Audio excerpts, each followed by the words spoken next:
তো আজকে রান্না করব মাশরুম। তো এটা ফার্স্ট টাইম আমাদের বাড়িতে আনা হয়েছে আর আমি সত্যি কথা কোনোদিনও খাইনি। তো আজকে প্রথমবার আমাদের বাড়িতে এসেছে আর প্রথমবার রান্না করব আর প্রথমবারই খাবো। তো সেটাই তোমাদেরকে শেয়ার করব যে কিভাবে আমি রান্নাটা করছি। তো তোমরা কারা কারা মাশরুম খেয়েছো আর কাদের কাদের অনেক প্রিয় কমেন্ট করে কিন্তু জানিও। তো প্রথমে এগুলোকে পরিষ্কার করে নেব ভালো করে। তো দেখো আমি একদম ভালো করে পরিষ্কার করে নিয়েছি, কারণ মাশরুমের মধ্যে কিন্তু প্রচুর পরিমাণে নোংরা থাকে। আমি 3বার 4বার করে জলতে ভালো করে কচলে কচলে ধুয়ে নিয়েছি। তারপরে এবার এটাকে একটু ছোট ছোট করে কেটে নেব। তো বেশি যেগুলো বড় আছে সেগুলোকে আমি 4 টুকরো করব, আর যেগুলো ছোটোর মধ্যে আছে সেগুলোকে আমি এরকম 2 টুকরো করে কেটে নেব। এই মাশরুমের মধ্যে কিন্তু ভীষণ পরিমাণে প্রোটিন থাকে, একদম একটা প্রোটিন সম্পন্ন খাবার। মাশরুম খাওয়া কিন্তু ভীষণই ভালো। আর এটা ঘেন্না পাওয়ার মতন এমন কিছুই নেই, কারণ অনেকে হয়তো ঘেন্না পাবে, কিন্তু আমি কোনোদিন খাইনি, কিন্তু আমার একদমই ঘেন্না লাগে না। কারণ এটা একদম কোনো কিছুই থাকে না, এটা একদম সুন্দরভাবে চাষ করা হয়। এর প্রসেসটা চাষের কিন্তু অনেকটাই ডিফারেন্ট।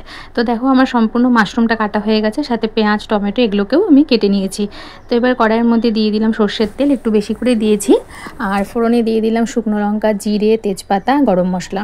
ফোড়নটাকে একটুখানি ফুটে যাওয়ার পরে দিয়ে দিলাম আমি কুচি করে রাখা পেঁয়াজ। তো পেঁয়াজ আমি এখানে একটা পেঁয়াজই দিচ্ছি, কারণ যেহেতু বেশি পরিমাণে মাশরুমটা নেই, অল্পই আছে। তো এবার পেঁয়াজটাকে একটু ভালো করে লাল করে ভেজে নেওয়ার পরে দিয়ে দিলাম টমেটো কুচি। অর্ধেক টমেটো আমি কুচি করে দিলাম আর অর্ধেক টমেটোটা আমি পেস্ট করে নিয়েছি। এবার দিয়ে দিলাম ওই পেস্ট মশলাটা, এটার মধ্যে আছে আদা, রসুন, লঙ্কা আর টমেটো। এবার দিয়ে দিব গুঁড়ো মশলাগুলো, যেমন জিরের গুঁড়ো 1.5 চামচ মতো জিরে গুঁড়ো দিয়েছি, 1/2 চামচ মতো ধনের গুঁড়ো, আর সাথে দেব হলুদ, পরিমাণ মতো লবণ, আর যে রঙের জন্য মানে সুন্দর যাতে কালার হয় তার জন্য একটুখানি কাশ্মীরি লঙ্কার গুঁড়ো। ঝাল লঙ্কার গুঁড়ো আর দেবো না, যেহেতু কাঁচা লঙ্কা আমি বেটেই দিয়ে দিয়েছি সেই কারণে। এবার খুব ভালো করে মশলাটাকে কষিয়ে নেব। মশলাটা কিন্তু খুব ভালো করে কষিয়ে নিতে হবে, যেহেতু টমেটো আর পেঁয়াজ আছে, নাহলে কিন্তু পরে জল ছাড়া ভাব হয়ে যাবে। তো দেখো একদম ভালো করে মশলাটা কষিয়ে নিয়েছি, আর সাইড থেকে তেলও ছেড়ে দিয়েছি। এবার উপর থেকে দিয়ে দিলাম আমি ওই মাশরুমগুলোকে। এবার মাশরুমটা মশলার সাথে একটুখানি ভালো করে মিশিয়ে নিয়ে আমি একটু ঢাকা দিয়ে দেবো, কারণ মাশরুমটা থেকে প্রচুর পরিমাণে জল বের হয় আর সেটা থেকে কিন্তু সেদ্ধ হয়ে যাবে।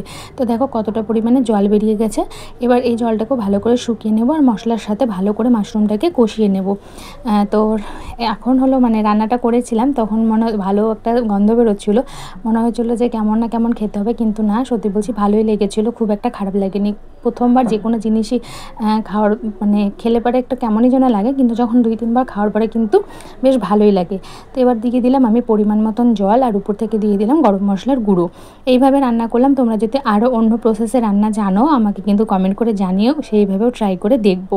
তো উপর থেকে গরম মশলা দিয়ে দিলাম, ব্যাস রেডি হয়ে গেছে আমার মাশরুম। তো কেমন হয়েছে দেখতে জানিও, আর ভালো লাগলে লাইক করে দিও, কমেন্টস করে। Tata, by.